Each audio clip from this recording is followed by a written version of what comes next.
கல்யாணம் பண்ணதெல்லாம் அவர் இன்னும் வீட்டில் சொல்லலை. ஆனால் தெரியும் நாங்கள் ஒன்றா தான் இருக்கிறோன்னு சொல்லி. ஏன்னா நாங்கள் 2 பேரும் ஒரே கம்பெனியில் வேலை பார்க்குறோன்னு தான் சொல்லி வச்சிருக்கிறாரு. அவங்க வீட்டிலேருந்து அவங்க அம்மா அப்பாவெல்லாம் வந்து என்னை பார்த்தாங்க. இன்ன வரையும் பொண்ணுன்னு தான் நினச்சிக்கிட்டு இருக்காங்க. அவங்க ரொம்ப வில்லேஜ்ன்றதுனால அதெல்லாம் பார்க்க மாட்டாங்க. பார்த்தாலும் சந்தோஷம் தான். பொண்ணு கிடைக்காத பட்சத்தில் நீயே பொண்ணு மாதிரி தான் இருக்கு அப்படின்னு சொல்லி என்ன அப்செட் பண்ணிக்கிட்டாங்க. நான் இருங்க எங்கள் வீட்டில் சொல்லிட்டு சொல்கிறேன் அப்படின்னு சொல்லுவேன். எங்கள் வீட்டில் சொன்னேன். எங்கள் வீட்டில் ஆமாம்மா நீ தனியாக எத்தனை நாளைக்கு தான் இருப்ப, உனக்குன்னு ஒரு வாழ்க்கை துணை வேணும்ல அப்படின்னு சொல்லி அவங்க என்ன பொண்ணாதானே பாக்குறாங்க எங்க வீட்டுல அப்படின்னு சொல்லி எங்க வீட்டுல சேர்ந்து பண்ணி வச்சுட்டாங்க கல்யாணம்.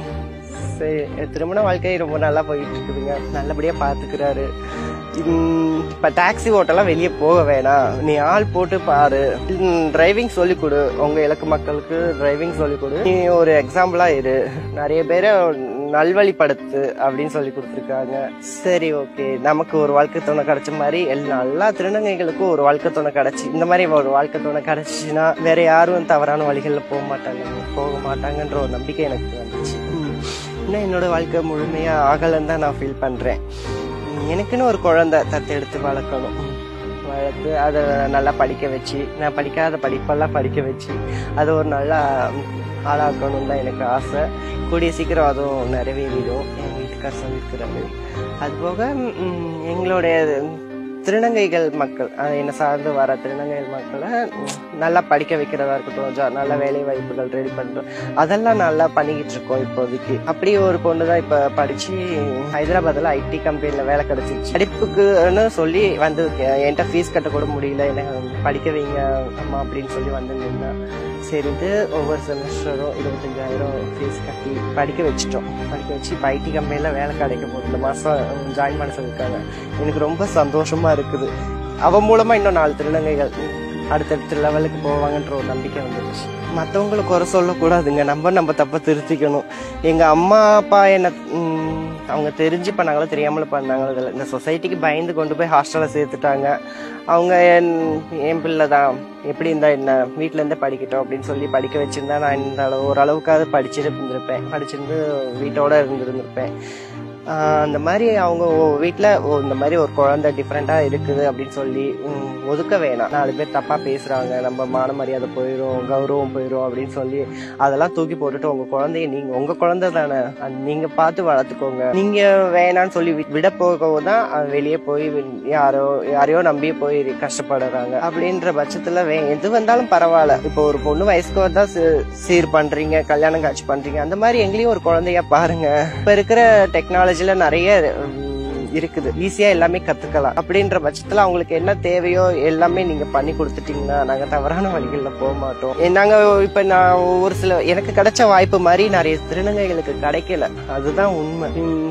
கிடைச்சாலும் ஒரு சில பேர் மிஸ்யூஸ் பண்ணிட்டு போயிடுறாங்க. அது மாதிரி எல்லாத்துக்கும் வாய்ப்பு கிடைக்கணும்னா ஃபர்ஸ்ட் படிக்கணும். படிச்சா போதும், தன்னம்பிக்கை தானா வளர்ந்துரும். இது மாற்றத்திற்கான நேரம் தான். நாங்க எங்களை மாத்திக்கிறோம். எனக்கு கிடைத்த வாய்ப்பு மாதிரி நிறைய திருநங்கைகளுக்கு கிடைக்காது. அப்படின்ற பட்சத்துல ஒரு சில பேர் தவறான வழிகள்ல போகலாம். அது அவங்களோட வாழ்வாதாரத்துக்காக அவங்க போராடிக்கிட்டு தான் இருக்காங்க. அவங்களுக்கு ஒரு நாள் கண்டிப்பா அந்த மாதிரி ஏதாவது ஒரு வாய்ப்பு கிடைக்கும், அவங்க வாழ்க்கையில முன்னேறுவாங்க.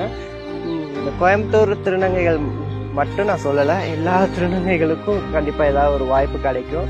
எனக்கு கிடைச்ச மாதிரி அந்த பொதுமக்களாகிய நீங்க இந்த வீடியோ பாப்பீங்க, உங்க வீட்டு பக்கத்துலயோ இல்ல ஆப்போசிட்லயோ இல்ல உங்க வீட்டு பிளாட்லயோ ஏதோ ஒரு திருநங்கைகள் இருந்தா அவங்களுக்கு உதவி செய்யாட்டியோ உபத்திரம் பண்ணாம இருந்தா போதும். அதுதான் நான் ரொம்ப கேட்டுக்கிறேன். ஏன்னா நாங்க தினம் ஒவ்வொரு பிரச்சனையும் ஃபேஸ் பண்ணி தான் வந்துகிட்டு இருக்கிறோம். மேற்கொண்டு நீங்க எங்களை காயப்படுத்தினா அந்த முன்னேறி வரணும்ன்ற மென்டாலிட்டியே இல்லாம போயிடும் எங்களுக்கு.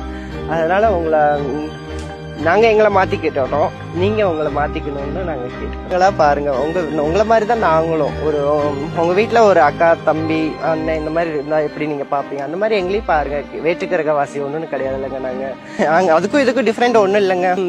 வீட்டுல இருந்து அம்மா கூப்பிட்டுட்டாங்க அப்படின்னு சொல்லவும் அவங்க கொஞ்சம் இல்ல போகக்கூடாது, சர்ஜரி பண்ணணும் தானே இருந்துட்டு போ அப்படின்னு சொன்னாங்க. எனக்கு வீட்டு பார்க்கணும் பிடிக்கணும்னு ஆசை வந்துருச்சு. சரின்ட்டு நான் உங்கள்ட்ட சொல்லாம அப்படியே எஸ்கேப் ஆகி தமிழ்நாடு போனா போதும்னு வந்தேன். ஆனா வந்தப்ப அந்த ட்ரெயின் கோயம்புத்தூர் தான் வந்து ரீச் ஆச்சு. சரி கோயம்புத்தூர்ன்றப்ப எனக்கு தெரிஞ்சவங்க இங்கே 2-3 பேர் இருக்காங்களா, அவங்களுக்கு கான்டாக்ட் பண்ணி இங்கே வந்து இருந்துட்டேங்க. வண்டி ஓட்டும்போது என்னை வந்து பொண்ணாக தான் பார்ப்பாங்க. ஏன்னா நான் ஹைட்டாக இருக்கிறதுனால இறங்கி வந்தால் தான் உங்கள் ட்ரான்ஸா அப்படின்லாம் பார்ப்பாங்க. இந்த டாக்ஸி ஓட்டுறதுக்கு முன்னாடி ஆட்டோ தான் ஓட்டிக்கிட்டு இருந்தேன். அப்போல்லாம் கன்ஃபார்மாக தெரியும் உங்கள் ட்ரான்ஸ் தான் அப்படின்னு சொல்லிட்டு கொஞ்சம் பயப்படுவாங்க.